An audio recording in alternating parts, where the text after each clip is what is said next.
자, 이제 61번 넘어가겠습니다. 국민기초생활보장법과 관련된 이제 용어, 그러니까 구체적인 개념이 이제 등장을 한 거죠. 자, 옳은 것을 고르는 문항이에요. 수급권자란 이 법에 따른 급여를 받는 사람을 말한다라고 하는데, 수급권자잖아요. 이거는 수급받을 권리를 가진 사람이 수급권자죠. 근데 권리가 있는데 안 받을 수도 있잖아요. 그죠? 그래서 이거는 수급권자는 그렇고, 실제로 수급을 받는 사람은 권을 빼고 수급자예요. 예, 그래서 보기 1번은 이게 헷갈리게 나와서 그렇고 잘못된 설명이죠. 자, 기준 중위소득이란 국민 가구 소득의 평균값을 말한다라고 되어 있어요. 자, 우리 복지사업에 이런 수급자 선정을 활용하는 데 있어서 이제 여러 경제 지표를 반영해서 이제 값을 산출을 하죠. 그래서 기준 중위소득은 그런 국민 가구 소득의 평균값이 아니라 중위값이에요. 네, 그리고 이걸 만드는데 굉장히 어렵고요. 굉장히 많은 다양한 전문가들이 이제 함께 산출해내는 내용입니다. 우리나라에서는 중앙생활보장위원회의 심의와 의결을 거쳐서 매해 고시되고 있는 내용인 거죠. 그래서 2번은 그래서 틀린 개념이라고 볼 수 있겠고요. 3번. 보장기관이란 이 법에 따른 급여를 실시하는 이 시설이 아니라 실제로 이것을 이제 급여를 실시해야 되는 그런 국가, 지방자치단체를 말한다라고 되어 있습니다. 그래서 3번 틀린 내용이에요. 자, 4번 볼게요. 소득인정액이란 하고 되어 있는데요. 보장기관이 이제 아까 말씀드린 보장기관은 국가나 지자체라고 말씀드렸잖아요. 급여를 결정하고 실시하는 데 있어서 필요한 소득평가액과 그 다음에 재산의 소득 환산액을 합산한 그 금액이 소득인정액이라고 되어 있습니다. 지금 우리는 법제론과 관련된 기출문제 풀이를 하고 있는데요. 이번에 정책론 시험에서 이 소득인정액과 관련된 문항이 출제가 됐었어요. 그래서 국민기초생활보장법에서 이 생계급여액을 계산하는 그 문제가 나왔죠. 선생님들, 생계급여액은 중위소득의 30%에서 소득 인정액을 빼시면 돼요. 그러면 생계급여액이 나오거든요. 그래서 이제 4번이 올바른 설명이었어요. 자, 5번 볼게요. 최저생계비란 국민이 쾌적한 문화생활을 유지하기 위해서 필요한 적정선의 비용을 말한다라고 되어 있습니다. 적정선이라고 하는 거는 좀 어려운 내용이에요. 이거는 최소한이 맞습니다. 네. 적정선이 아니라 최소한의 비용을 말한다라고 되어 있어요. 61번에는 보기 4번이 올바른 내용이었습니다. 자, 개념 정의는 아무리 강조해도 지나치지 않죠. 특히 국민기초생활보장법 같은 경우에는 법제론뿐만이 아니라 다른 연결되는 교과목들이 많아요. 우리 8 시험 과목 가운데요. 그래서 선생님들 꼭 이 국민기초생활보장법은 잘 정리해 놓으실 필요가 있습니다. 자, 국민기초생활보장법 또 나왔어요. 이번에는 자활과 관련된 내용이 등장을 했네요. 틀린 설명을 고르라고 되어 있습니다. 자, 자활은 선생님들 지역사회복지론하고도 또 연결이 돼요. 자활사업은 잘 알고 계시겠지만 탈빈곤을 위한 노동연계 복지정책으로 우리가 정리를 한 바 있습니다. 절대 빈곤층의 어떤 생활을 보장하되 되도록이면 근로를 통한 자립, 그 다음에 자활을 지향하면서 생산적 복지를 구현하고자 하는 정책이죠. 그래서 이제 국가 보호에 안주하지 않도록 하는 거, 도덕적 해이를 방지하려고 하는 그런 내용이 굉장히 중요한 사업이기도 합니다. 자, 1번 볼게요. 보장기관은 자활 지원 사업의 원활한 추진을 위해서 자활기금을 적립한다라고 되어 있는데 이거 올바른 설명이고요. 자, 그 다음에 필요하다면 이런 센터에다가 무상임대 지원을 할 수 있다. 이것도 다 맞는 내용이에요. 보장기관은 수급자나 차상위자가 자활에 필요한 자산을 형성할 수 있도록 재정적인 지원을 할 수 있죠. 이 법의 취지가 그런 거니까요. 그렇죠? 자, 4번 보장기관은 수급자와 차상위의 자활 촉진에 필요한 사업을 수행할 수 있게 해서 그걸 하기 위해서 법인 등의 신청을 받아서 지역 자활센터를 지정할 수 있다. 다 올바른 설명입니다. 자, 그러면은 분위기상 5번이 틀린 내용이에요. 그죠? 왜 틀렸는지 볼까요? 수급자 및 소득 인정액이 기준 중위소득의 100분의 70. 여기에서 틀렸어요. 70이 아니라 50입니다. 그래서 여기 소득의 50% 이상인 자는 상호 협력하여 자활 기업을 설립, 운영할 수 있다라고 되어 있어요. 자, 그래서 이 지금 요 기준은 차상위자가 되는 거죠. 그래서 자활 기업은 이렇게 법에 나와 있어요. 지역 자활센터의 자활 근로사업을 통해서 습득된 기술을 바탕으로 해서 2명 이상의, 그러니까 이 2명이라고 하는 것은 수급자 또는 차상위자, 뭐 저소득층 주민들, 이런 이제 다양한 이런 조합이 가능하겠죠. 그래서 이 2명 이상의 사람들이 상호 협력해서 생산자 협동조합이라든가 뭐 아니면 공동사업자라든가 이런 형태로 해서 탈빈곤, 이런 탈빈곤을 위한 자활 사업을 운영하는 것, 이걸 바로 자활 기업이라고 우리가 이야기를 하죠. 자활 기업에 대해서도 가끔씩 한문항이 이제 등장할 때가 있으니까 나온 김에 선생님들 한번 정리해 보시면 좋겠습니다. 자, 그 다음에 이제 긴급복지지원법이 나오고 있어요. 긴급복지지원법은 이거는 우리 1번에서 나왔는데 2005년도에 제정됐다라고 말씀드렸습니다. 그리고 제정은 이렇고요. 시행은 2006년부터 이제 된 내용인 거죠. 위기 상황에 처한 사람에게 일시적으로 신속하게 지원하는 것을 기본 원칙으로 하고 있는 것이 바로 긴급복지지원법이라고 하겠습니다. 틀린 설명 고르는 것이었어요. 주거지가 불분명한 자도 긴급 지원 대상자가 될 수 있다. 네, 맞아요. 올바른 설명이에요. 그래서 이 사람의 거주지가 명확하다라고 한다면 지원 대상자의 그 거주지를 관할하는 쪽에서 하면 돼요. 그래서 이 사람이 어디에 살고 있다 그러면 그쪽 해당하는 시장, 군수, 구청장 이런 사람들이 지원 기관으로서 작용을 하면 되고요. 근데 이제 이런 경우가 있을 수 있잖아요. 불분명한 경우에. 이런 경우에는 지원 요청을 받은 곳 혹은 신고를 받은 곳 그쪽 지역의 시장, 군수, 구청장이 이 역할을 하면 돼요. 그래서 1번 내용은 올바른 설명이었고요. 2번 볼게요. 외국인은 할 수 없다 라고 되어 있어요. 외국인이 다 안 되는 게 아니라요. 그렇다고 외국인도 다 된다 이런 게 아니라 어떤 자격을 가진 외국인은 가능해요. 뭐 예를 들면 대한민국 국민과 혼인한 외국인, 혹은 혼인을 했었는데 이혼을 했거나 혹은 그 배우자가 사망해서 계속 한국에 살고 있는 그런 사람들, 혹은 대한민국 국적을 갖고 있는 직계 비존속을 돌보고 있는 사람, 뭐 이런 사람들 다 되고요.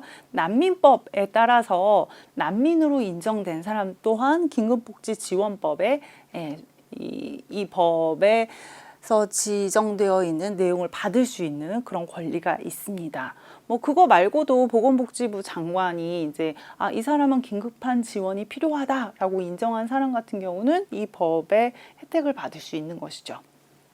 긴급복지지원법도 최근 들어서 계속해서 한 문항씩 나오고 있는 부분이니까요. 선생님들 좀 정리해 놓으실 필요가 있겠습니다. 자, 64번에는 기초연금법과 관련된 내용이 나왔어요. 선생님들 이 연금법도 한 문항씩은 보통 나오죠. 이번엔 숫자를 쓰라고 돼 있는데요. 어렵지는 않은 내용이에요. 이거는 이 정도 수준은 정리를 좀 하셔야 돼요. 자, 복지부 장관이 선정 기준액을 정할 때 65세 이상. 기초연금법은 노인들이어야 돼요. 기본적으로 인구학적 기준이 노인이어야 한다라고 하는 게 있고요. 근데 그 노인 중에서 다 주는 게 아니에요. 노인이면 무조건 다 주는 어떤 노인 수당과 관련된 그런 내용이 아니라 그 70%의 수준에서 이제 맞추고 있습니다. 그래서 100분의 70 수준이 되도록 하고 있다라고 하는 것이고요. 근데 이제 부부가 각각 다 이 수급권자 일 수 있잖아요. 그런 경우에 이렇게 두 사람이 다 받게 되면 1인 가구와 2인 가구에 이런 형평성 문제가 있을 수 있어요.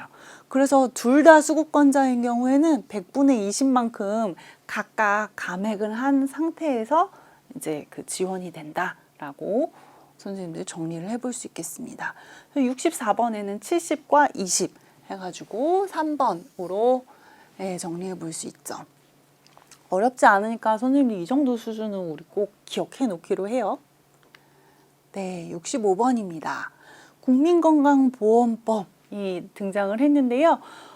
요양급여에 해당하지 않는 것은 하고 되어 있어요. 이거는 이제 요양급여 내용을 다 보셔야 되는데 선생님들 예방재활, 이송, 이거 다 맞아요.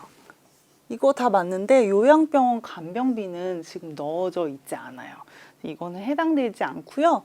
근데 처치 수술 및 그 밖의 치료 되고요. 약제, 치료제급의 지급, 요거는 다 요양급여에 해당되는 내용들이에요. 요 부분은 65번은 이 요양병원 간병비 요거가 해당이 안 돼서 65번의 정답은 3번으로 좀 정리를 해볼 수 있겠습니다. 자, 이거는 이제 보험급여와 관련된 부분을 보면 좀 더 자세하게 설명이 나와 있어요. 자, 66번으로 넘어가겠습니다.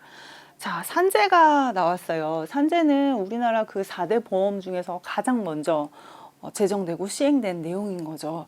우리나라뿐만이 아니라 많은 국가에서 여러 4대 보험 중에서 제일 먼저 한 것은 산업재해 보상보험법입니다. 자, 틀린 내용을 볼게요. 출장 기간 중에 발생한 모든 사고라고 되어 있어요. 이거 틀렸어요. 왜 아니냐? 예를 들어서 제가 미국 출장을 갔어요. 그건 일하러 간 거죠. 미국 출장을 갔는데 이제 업무를 다 마치고 시간이 남았어요. 그래서 제가 아울렛에 가서 쇼핑을 했단 말이에요. 그러면 출장 기간 중에 발생했다고 해서 저는 이 모든 걸 다 비용을 받을 수 있을까요? 그렇지 않다라고 하는 거죠. 그래서 근로자가 재해를 당했어요. 그래서 산재보험 급여를 받기 위해서는 두 가지 요건을 충족을 하셔야 되는데요. 하나는 일단은 근로자를 고용한 사용주가 산재 가입자거나 아니면 산재보험 가입 대상자여야 된다라고 하는 거고, 일하면서 다친 그 재해가 업무상 재해로 인정받아야 된다라고 하는 거죠. 제가 쇼핑하다가 다쳤는데 그런 부분에서 제가 산재를 받기는 좀 어려울 수 있다라고 하는 거죠. 그래서 출장 기간 중에 발생한 이런 내용이라고 하는 것은 우리가 이제 업무 수행상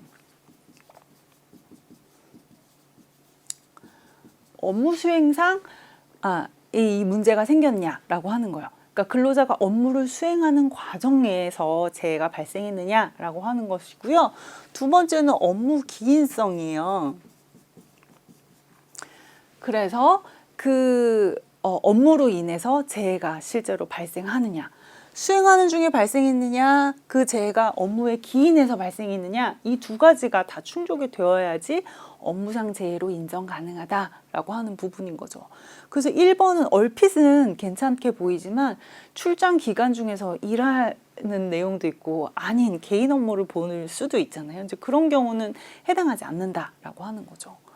그래서 보기에 1번이 이제 답이어서 나머지 내용은 다 맞는 내용이겠죠? 그렇죠? 근로계약에 따른 이거 진짜 일하다가 다친 것들은 당연히 혜택을 받아야 되는 거죠. 그러니까 혜택이 아니라 권리인 거죠. 그렇죠? 이제 그렇고 이제 이런 내용들, 그다음에 시설물 이용하다가 사실은 그 시설물의 관리 소홀로 인해서 만약 다친다라고 한다면 이것도 당연히 산재로 인정되는 것이 옳습니다. 66번은 1번 보기 내용이 틀렸어요. 네. 자, 다음은 고용보험법과 관련된 내용이 등장하고 있습니다. 자, 각각 내용을 한번 살펴봐야 되겠는데요. 이 고용노동부 장관은 보험사업에 대해서 3년마다 평가를 해야 한다라고 되어 있어요. 이 평가하는 게 구체적인 숫자가 나오는 내용들이 있기는 해요. 그런데 고용보험법에서 고용노동부 장관이 해야 되는 것은 3년씩 기다릴 게 아니라요. 상시적이고, 상시적으로 체계적인 평가를 해야 한다라고 법률에 명시가 되어 있습니다. 그래서 3년이 아니라 상시적인 그 내용들 늘 이런 부분에서 신경을 써야 된다라고 하는 것이 나와 있고요. 자, 보기 2번 볼게요. 국가는 매년 보험 사업에 드는 비용의 20%를 특별회계에서 부담하여야 한다라고 되어 있어요. 선생님 67번은요. 이런 거는 솔직히 틀리셔도 저는 괜찮은 것 같아요. 이제 우리가 꼭 200점 만점을 다 목표로 하시는 건 아니잖아요. 120점 넘으면 되고 꽈락만 면하면 된단 말이에요. 모든 법을 다 모두가 다 달달달달 외우진 않아요. 예, 이 수업을 하는 저도 이게 뭐 계속 규정도 바뀌고 개정판이 나오잖아요. 법률도 이제 그러다 보니까 근데 이렇게 하면 왠지 그럴듯하단 말이에요. 근데 이건 사실 틀린 내용이에요. 20%라고 얘기하지 않아요. 그냥 국가는 매년 보험 사업에 드는 비용의 일부를 이라고 되어 있어요. 법에는 그렇게 나와 있다는 거죠. 이제 그리고 특별회계가 아니라 일반회계에서 부담하여야 한다라고 되어 있어요. 어렵죠? 이런 거는 이런 문항은 괜찮아요. 선생님들 틀리셔도. 자, 3번 볼게요. 피보험자는 이 법이 적용되는 사업에 고용된 날의 다음부터 이거 가끔 잘 나오거든요. 그 달부터 자격을 취득해요. 네. 이거 예전에도 이 기출 비슷한 기출이 나왔었어요. 자, 4번 볼게요. 실업급여로서 지급된 금품에 대해서 국가가 공과금을 부과할 거냐 하지 않는다. 네, 여기에다가는 안 매겨요. 공과금 매기지 않는다라고 되어 있고요. 5번은 맞는 설명이겠죠, 그렇죠? 고용안정, 직업능력 개발 사업, 실업급여, 육아휴직급여 및 출산 전후 휴가급여 등을 실시한다. 네, 굉장히 일반적인 쉬운 내용이었어요. 67번은 5번이 딱 떨어지게 맞아서 그나마 다행이고요. 만약 5번 내용도 굉장히 어렵게 이렇게 나오면 이런 거 틀리는 거는 전혀 자책하실 문제가 아니에요. 문제가 조금 나머지 보기가 좀 수준이 어려운 수준으로 출제가 됐었어요. 자, 이제 68번 넘어가겠습니다. 자, 노인장기요양보험법이 나왔네요.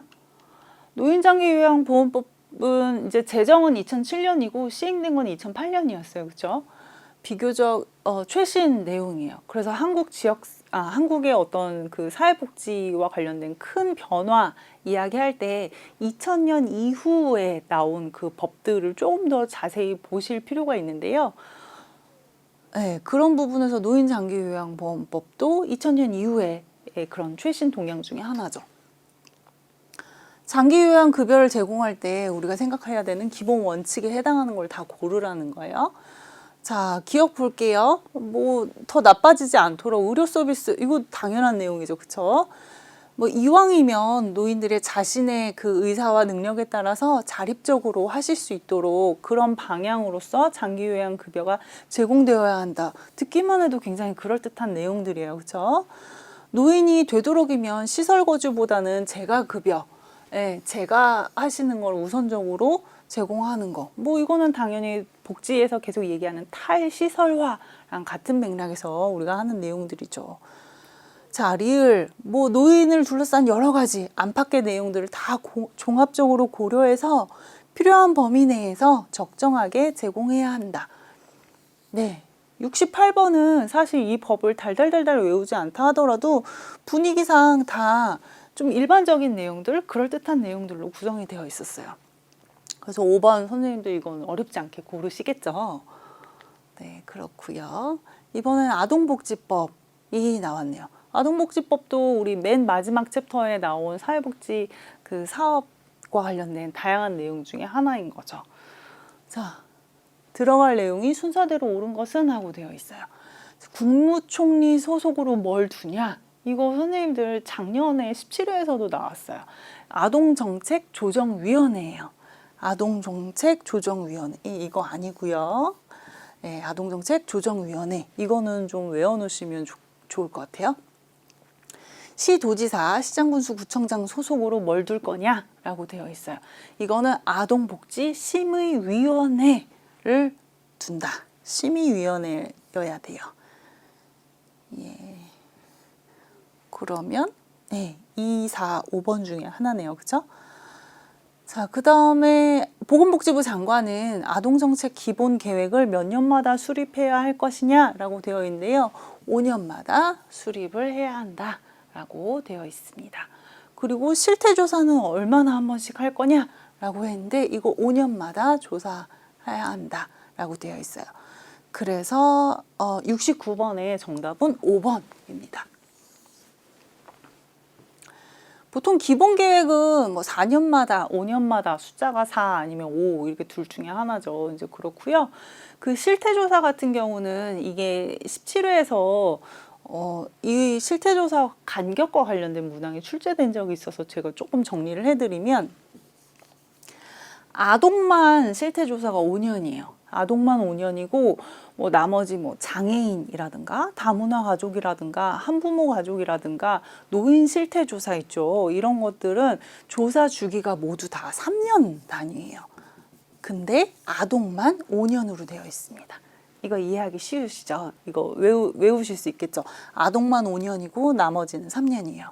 자, 근데 헷갈리시면 안 되는 게 제가 지금 말씀드리는 거는 실태 조사와 관련된 게 아동이 5년인 거고 기본 계획하는 건 또 다른 내용이에요.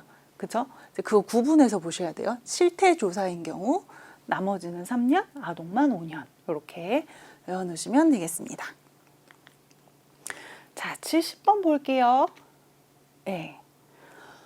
장애인 복지법에 근거해서 설치 또는 설립하는 것이 아닌 것은 하고 되어 있어요.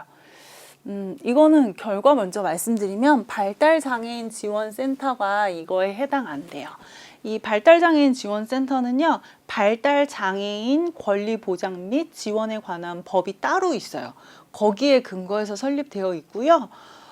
그래서 이 관련된 내용은 지금 2013년부터 지금 현재 이제 촬영일 기준으로 이제 지금까지는 보건복지부로부터 한국장애인개발원이 위탁 운영 중에 있습니다. 나머지 보기 4개, 장애인 거주시설, 한국장애인개발원, 장애인 권익 옹호기관, 이제 자립생활지원센터 요 내용들은 다 장애인복지법에 근거해서 설립하는 것이다 라고 되어 있습니다. 70번은 요 내용이 다른 내용이었어요. 자, 이번에 71번에서는 노인복지법이 나왔고요. 그 중에서는 노인학대와 관련된 그 내용이 나오고 있습니다. 옳지 않은 것은 하고 되어 있어요. 노인학대는 사실 이번에 처음 등장한 내용은 아니에요. 예전에 기출에서도 노인학대와 관련된 문항이 출제가 된 적이 있었죠. 자, 1번 볼게요. 뭐뭐 법률에 따라서 119 구급대원은 이 신고 의무자에 속한다라고 되어 있어요. 네, 맞아요. 이거 맞는 내용이죠. 자, 보기 2번 볼게요. 노인학대를 알게 된 때에는 신고 의무자만 신고할 수 있다. 이런 경우가 보통 정답인 경우가 많죠. 자, 이미 상황을 보니까 학대 사실을 발견을 했어요. 그래서 그 장면을 충분히 알 수 있는 상황이란 말이죠. 그러면 내가 비록 신고 의무자가 아니라 하더라도 누구든 어느 누구라도 당연히 신고할 수 있습니다. 그래서 이거는 2번이 너무 틀리게 나와가지고요. 71번에는 2번이 정답입니다. 자, 나머지 3번부터 5번은 다 올바른 설명이겠죠. 그렇죠? 자, 이거와 관련돼서 범죄를 한 사람들이다. 그러면 이제 취업 제한 기간을 두는데 두더라도 10년을 초과하지는 못한다라고 되어 있는 거고요. 자, 연락을 받았다라면 지체 없이 출동하는 거 너무 당연한 내용이고요. 5번 학대를 예방하고 수시로 신고를 받을 수 있도록 긴급 전화를 설치하여야 한다라고 하는 내용도 모두 올바른 설명이었습니다. 그래서 71번은 2번이 너무 아닌 내용이 나와서 선생님들 쉽게 고르실 수 있었을 것 같고요. 72번 다문화 가족과 관련돼서 이제 문항이 출제가 됐습니다. 다문화도 한 번씩 나오는 문항이긴 하죠. 그렇죠? 틀린 설명 볼게요. 다문화 가족은 대한민국 국적을 취득한 자로 이루어진 가족이어야 한다라고 되어 있어요. 이러면 무슨 다문화겠어요. 그렇죠? 네, 다문화는 한 가족 내에서 문화가 2개, 적어도 2개 이상 있어야 되는 거잖아요. 이건 다문화 가족에 대한 설명이 아니죠. 네, 다문화 가족은 결혼 이민자로 구성되어 있는 거. 그러니까 결혼 이민자와 대한민국 국적을 가진 자 이루어진 가족이거나 귀화의 허가를 받은, 그러니까 귀화할 수 있다 이런 그 승인받은 사람하고 대한민국 국적을 취득한 자로 이루어졌거나 뭐 등등등등 다양한 조합이 가능한데요. 한국 사람들만 있는 가족은 한국의 가족이지 다문화 가족이라고 볼 수 없죠. 나머지 내용은 다 올바른 내용이에요. 그러니까 다문화 가족이 깨졌어요. 그럴 수 있잖아요. 그렇죠? 이혼 등의 사유로 해체가 된 경우에도 그래도 그 구성원이었던 자녀에 대해서는 이 법을 적용한다 되어 있고요. 다문화 가족 지원센터에 우리 일상생활에 굉장히 잘 스며들어 있는 정책과 서비스 중에 하나죠. 다니시면서 다문화 가족 지원센터 많이 보셨을 거예요. 거기에서 한국어 교육 업무, 이거 중요한 수행 업무 중에 하나죠. 네, 그 다음에 이제 뭐 문화적 차이를 고려해서 전문적인 서비스 제공할 수 있도록 당연히 해야 하고요. 여성가족부 장관은 5년마다 기본 계획을 수립하여야 한다라고 되어 있습니다. 그 다문화 가족의 실태 조사는 제가 아까 몇 년이라고 말씀드렸죠? 실태 조사는 3년마다 하는데요. 이 기본 계획 수립하는 건 5년마다인 거 선생님들 이참에 또 한번 해보면 되겠습니다. 자, 73번 넘어갈게요. 사회복지 공동모금회법상 공동모금 재원 배분 기준에 포함되어야 하는 사항으로서 다음에 좀 적절하지 않은 내용이 들어가 있어요. 내용을 볼게요. 배분 한도를 어떻게 할 거냐. 그럴 수 있겠죠. 심사 기준은 뭐냐. 이것도 중요한 내용이죠. 근데 배분 신청자의 재산, 이게 필요할까요? 이거는 배분 기준에 불필요한 조건이에요. 이거 알아서 뭐 하겠어요. 그죠? 이거는 틀린 내용인 거죠. 자, 공동모금 재원을 어떻게 배분할 거냐. 배분의 그 대상. 이것도 당연히 명시되어 있어야 맞겠죠. 자, 신청서 어디 낼 거냐. 이거 뭐 당연하잖아요. 이거 내용을 모르면 일을 할 수가 없죠. 73번은 내용을 뭐 꼼꼼히 보지 않으셨다 하더라도 3번이 워낙 틀린 답이었어서 73번 같은 경우는 문제가 쉽게 나오는 것이죠. 그렇고요. 자, 74번 넘어가겠습니다. 성폭과 관련된 내용이 나왔어요. 성폭력 피해자 보호시설의 종류가 아닌 것은 하고 되어 있습니다. 자, 이거는 법률에 그냥 다 나와 있는 내용이에요. 그래서 이거는 여기에서는 일반 보호시설 나와 있고요. 상담 지원 시설은 없어요, 여기. 근데 외국인 보호시설은 여기 법률에 다 쓰여 있고요. 특별 지원 보호시설 쓰여 있고요. 자립 지원을 할 수 있는 그런 공동생활시설과 관련된 것도 여기에 법률에 다 들어가 있습니다. 그래서 74번은 이 법에 굉장히 세부적인 내용이 출제가 됐어요. 그래서 74번은 좀 어렵게 느껴지실 수는 있는데 보호시설의 종류로는 아닌 거죠. 상담 지원은 이 내용이 아닌 거예요. 상담과 관련된 지원 시설. 상담 지원은 보호시설이 아니다라고 하는 거. 74번에는 2번이었고요. 자, 우리 법제론 마지막 문항이었습니다. 앞에 성폭이 나왔는데 이번에는 가폭과 관련돼서 문항이 출제됐었죠. 옳지 않은 것을 고르는 것이었습니다. 이 법에서 아동이란 18세 미만인 자를 말한다. 대부분의 이제 내용에서 아동은 18세 미만인 자로 되어 있죠. 국가인권회의 위원장은 3년마다 실태조사를 실시하여야 한다라고 되어 있습니다. 자, 제가 아까 뭐 실태조사 3년 막 하니까 이거 맞는 것 같아 이렇게 생각하실 수 있는데요. 이게 주어가 틀렸어요. 자, 이거는 국가인권회 위원장이 하는 게 아니라요. 여성가족부 장관이 하는 거예요. 여가부 장관이. 그래서 주어가 틀려서 틀렸고요. 나머지 볼게요. 외국어 서비스를 제공하는 그런 긴급 전화센터는 따로 설치 운영할 수 있어요. 이거 올바른 설명이고요. 지자체는 관련 상담소를 외국인, 장애인, 대상별로 특화해서 좀 비슷하잖아요. 그렇죠? 이거 맞는 내용입니다. 자, 그리고 상담을 할 때 그죠? 상담할 사람들을 훈련할 수 있는 그런 시설을 설치하고 운영할 수 있다. 뭐 당연히 할 수 있죠. 그래서 75번에는 2번이 틀렸어요. 대상이 틀려서 그렇습니다. 자, 그래서 저와 함께 사회복지 법제론 25문항에 대해서 살펴보았습니다. 처음에 말씀드렸다시피 올해 시험은 조금 더 까다롭게 출제가 되었었어요. 굉장히 범위 자체도 많은데 그 와중에 법률의 어떤 좀 세부적인 그런 내용들을 찾아서 문항들이 출제가 됐단 말이에요. 그래서 선생님들께서 조금 까다롭게 느껴지실 수 있다라고 하는 거 말씀드리고요. 그렇기 때문에 다른 교과목하고 연계되는 그런 법들 있죠. 그런 것들은 좀 더 꼼꼼히 살펴보시면 우리 법제론 과목에서도 도움이 되고 같은 시간을 투자했는데 다른 교과목에서도 그 득점할 수 있기 때문에 그런 부분들을 좀 우선적으로 공략하고 다음으로 법제론에서만 나오는 내용으로 좀 넘어가는 방법으로 선생님들 전략을 더 세우시면 좋을 것 같습니다. 자, 수고 많으셨습니다. 감사합니다.